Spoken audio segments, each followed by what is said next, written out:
হরি ওম। জয়গুরু। আমাদের প্রাণের ঠাকুর শ্রী শ্রী বাবামণির অমৃতসম উপদেশ বাণী পবিত্র মূর্ছনা কাব্যগ্রন্থের 11 সংখ্যক কবিতার অন্তিম অনুচ্ছেদ। শুভ দোল পূর্ণিমা।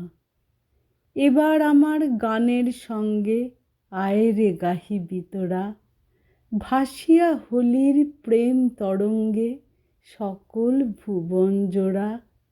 নিজেরে দানিয়া আনন্দ রস, বিশ্বেরে প্রেমে কর রে অবশ।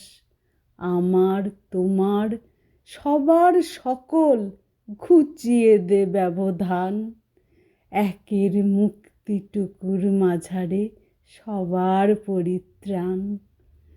ওম অখণ্ড সংহিতা বা অখণ্ড মণ্ডলেশ্বর শ্রী শ্রীমৎ স্বামী স্বরূপানন্দ পরমহংসদেবের উপদেশ বাণী 14 ও 15 খণ্ড হইতে ক্রমান্বয়ে পাঠ।